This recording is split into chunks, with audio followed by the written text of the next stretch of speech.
Hello, I'm Alistair MacLeod and I'm in Madrid on behalf of the Gold Money Foundation. And with me I have Juan Ramón Rayo, who is one of the leading Austrian school economists in Spain. Welcome. Hello. Tell me, is interest in the Austrian School of Economic Theory growing in Spain, or how do you see it?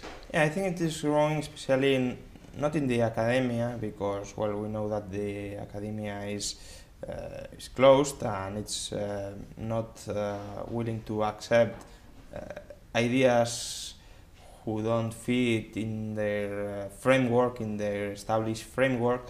But from a social point of view, I think many people who is approaching to economics, who wants to understand how the economy is going, how the business cycle is developing, tries to take the Austrian framework in order to understand it. Furthermore, not only common people, but also businessmen who are interested in foreseeing what will happen in the economy, and that have realized that the real alternative is Austrian economics, because it's the only school that provides a theory of boom and bust related to monetary phenomena. Yeah, I mean, it does seem to me that the great flaw in Keynesian economics is that they can actually get an economy going by injecting money into it, whereas that is an old fallacy. Not only money, but expenditure in general. Keynesian economics assumes that demand leads supply. So if you stabilize your level of expenditure, whatever it is form of, whatever it is its composition, you can achieve growth, you can achieve an economy going, you can make an economy going. But this is obviously totally wrong. I mean, if you have a structure of production which is totally distorted, which makes no sense, which has a lot of houses, a lot of construction capacity, but on the other hand you have a completely lack of raw materials, for example, obviously if you spend more money you are not solving the internal problems of the supply, of the structure of production. So Austrian economics realizes and establishes what say that supply equals demand. Not that, as Keynes misunderstood, say that supply creates its own demand. That's something that Keynes never said, never said. So if you have a flawed supply, you also have a flawed demand, which is what we are now seeing. I mean, when Keynesians say that we have a problem of demand, it's true, but it's a problem of demand because we have a problem of supply.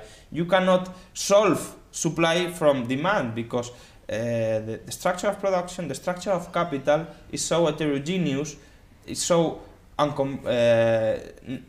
it's much specific. You cannot put I don't know, a sofa in order to produce oil. So if you have invested a lot in producing houses, you cannot use that production capacity to produce more oil. You have to save in order to create new capital goods, in order to abandon old bad investments. So just by printing money, just by issuing debt by the government, you cannot solve a problem which is more structural, which comes from the division that labor has been divided in a wrong way. You touched on the boom conditions, which have particularly affected Spain. How is that unwinding at the moment? I mean, it's obviously a painful process, but presumably there's a lot more unwinding of that to occur. Yes, especially if you take a look to, for example, United States, you can see that much of the adjustment in the housing sector has been done. Why? Because prices had fall a lot. They have adjusted to more or less their fundamentals. But when you see Spain, of course there are many other problems in the United States, but at least the sector that started the crisis more or less has been adjusted. Problem is that the state has grown, has increased spending a lot, so you have now a public and state problem in the economy. A too big state who is spending too much and who cannot finance their too huge expenditures without monetizing debt, basically. Yeah. But in Spain, the adjustment in the real sector in part has been done obviously because when you have 5 million unemployed people, you cannot say that there hasn't been a huge destruction of production structures. But in the case of the housing sector, prices have not fallen as much as they should, not even a half probably of what they should. Many of the enterprises who build houses are still in the business, not because they can pay, but because the banks try to lend them money so that their illiquidity don't turn into a bankruptcy. But that doesn't solve the problem. That puts the problem forward. So if to this situation, which is very complicated because it has been here for 4 years at least, you add that the rest of the economy cannot create more wealth, more business plans which are affordable, which can be financed and profitable, because you have a very rigid, a very inflexible labor market, an energy market which is each time more expensive because government is subsidizing renewable energies, which are a crazy thing.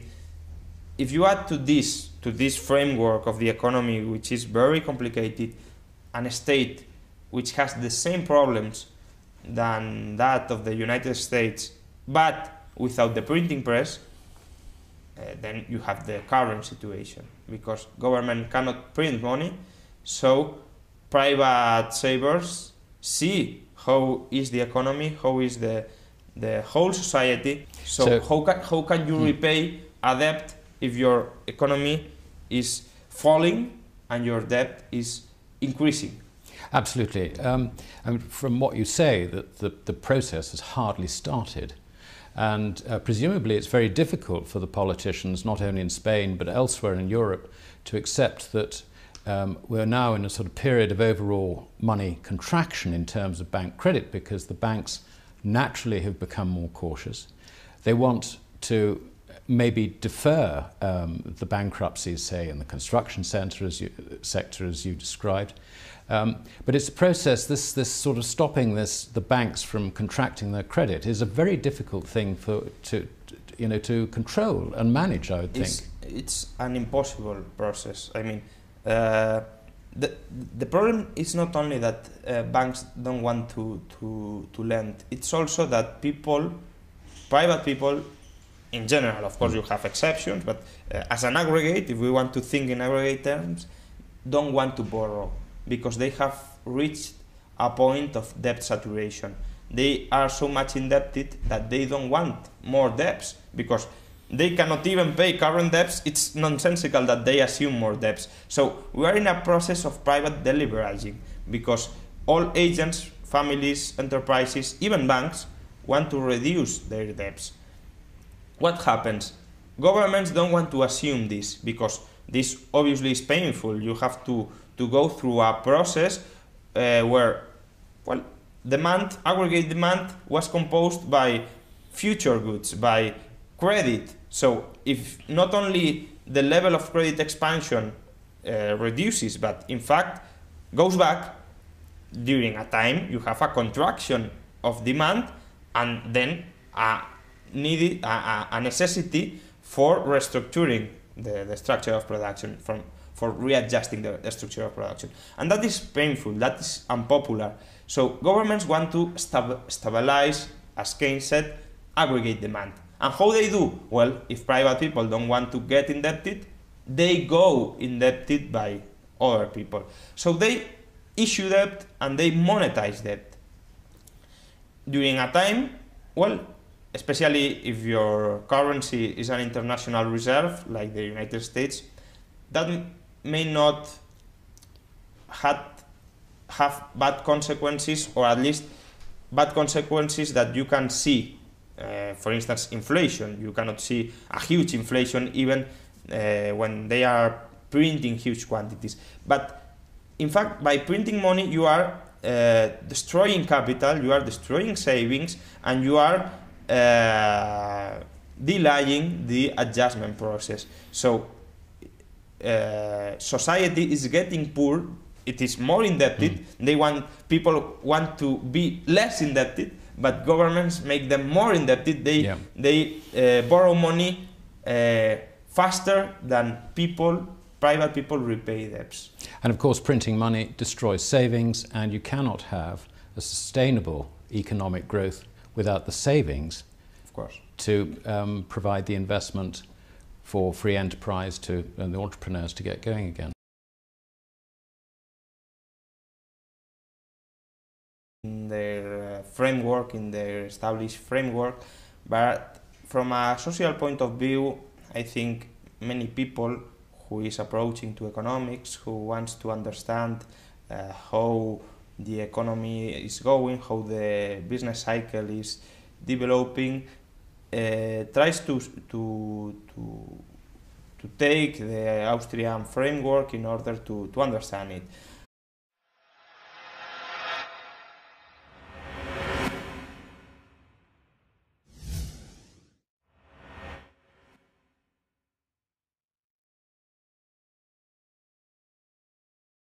Hello, I'm Alistair MacLeod, and I'm in Madrid on behalf of the Gold Money Foundation.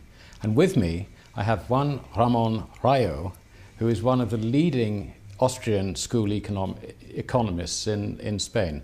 Welcome. Hello. Tell me, is interest in the Austrian school of economic theory growing in Spain, or how do you see it? Yeah, I think it is growing, especially not in the academia, because, well, we know that the academia is closed and it's not willing to accept ideas who don't fit in. Furthermore, not only common people, but also businessmen who are interested in foreseeing what will happen in the economy, and that have realized that the real alternative is Austrian economics, because it's the only school that provides a theory of boom and bust related to monetary phenomena. Yeah, I mean, it does seem to me that the great flaw in Keynesian economics is that they can actually get an economy going by injecting money into it, whereas that is an old fallacy. Not only money, but expenditure in general. Keynesian economics assumes that demand leads supply. So